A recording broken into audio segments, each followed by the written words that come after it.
What's up, family? Welcome back to the Stop Sinking Show, where we go from struggle to flow.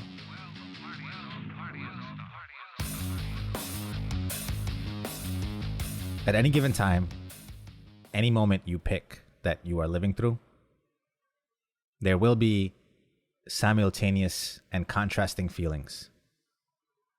In the roller coaster of life, then, where you don't really feel anything long enough to have it define you, I try my best to anchor myself to some thoughts that overarch or underline every passing emotion.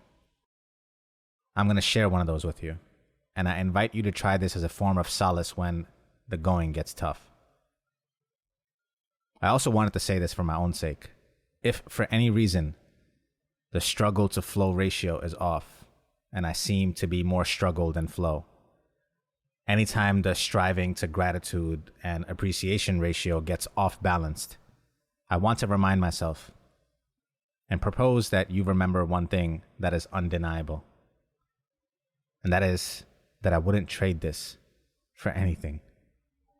I wouldn't trade this for the world. And it's obviously not easy to see this in the middle of a storm, but it isn't impossible. And at any given time in your life, there will probably be turbulence. At any given time. You can count on that. And another part of your life that is always there as well to offer you sources of immense gratitude and peace.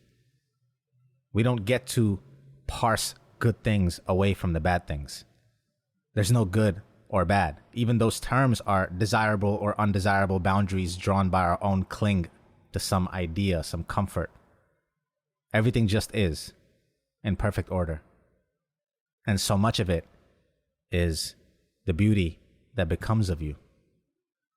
And so much of it is time-bound, adding to the depth to much of your humanity that without it, you would miss out on half of the experiences that life has meant for you to go through. I overheard a friend the other day casually complaining about the toll it takes on him and his energy level to be an active father in their kids' lives. And although it wasn't any serious complaining, in the back of my head, I had this exact thought. The kids are young, demanding of attention and love, requiring much sacrifice and effort and energy, leaving very little personal time for a parent. But guess what? You wouldn't have it any other way. Even if you could, you wouldn't trade it for the world. You wouldn't trade it for anything. These very things that you complain about become the things you miss and wish you could relive and revisit. Everything in life is like that. All the upfront bitterness has such a sweet aftertaste that you crave it. So you might as well tell yourself in the moments of agony and discomfort that this too is exactly how it should be. And no matter how tired I get at the end of my day keeping up with it, and imagine that if I was to wake up tomorrow, not even years from now, if I just woke up tomorrow and those same demands were not put on me, that I wouldn't know what to do with myself, that I would long for the very things that I lament. Now, I'm not exactly the contentment guy. And of course, there's merit to appreciating what we have versus what we are working towards. But I don't stay in that plane as much as I would like to. And I'm not here to tell you to be content. But I also haven't successfully gotten to any next steps without honoring first what is, what already is, and be willing to accept my responsibility and ownership in what is, and loving myself for what is, despite the long list of what's missing. Again, it all boils back down to what is undeniable as an anchor.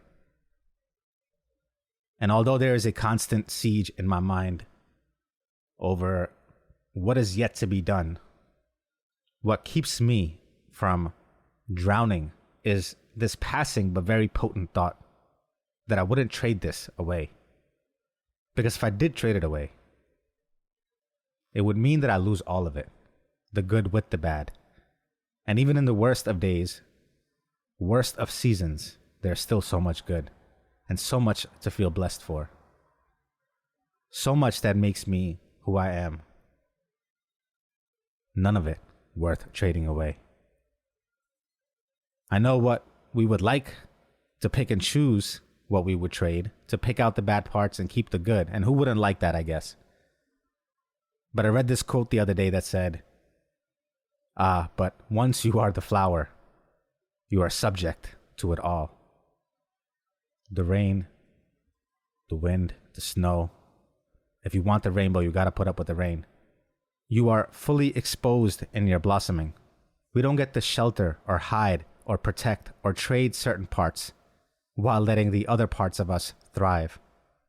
The thriving itself is a byproduct of being subjected to the harshness of the storms.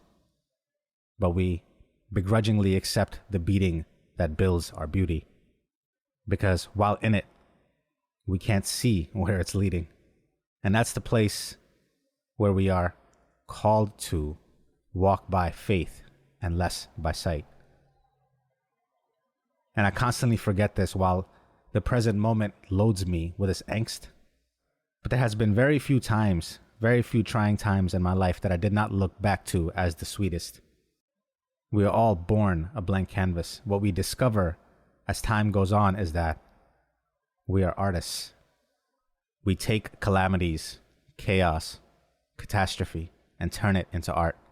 That is what we do. We die as artists.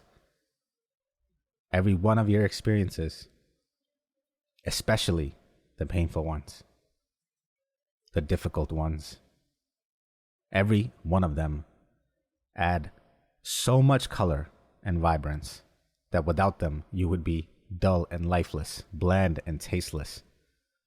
No spice. You really want to trade that in? And for all those hurdles that lie ahead of you, yet to be encountered, ask yourself, what is the sum total of the worst that lies before you? Have you no heart? Can't you suffer whatever so it may be? I love you, family. Stay true always. I'll see you on the next show.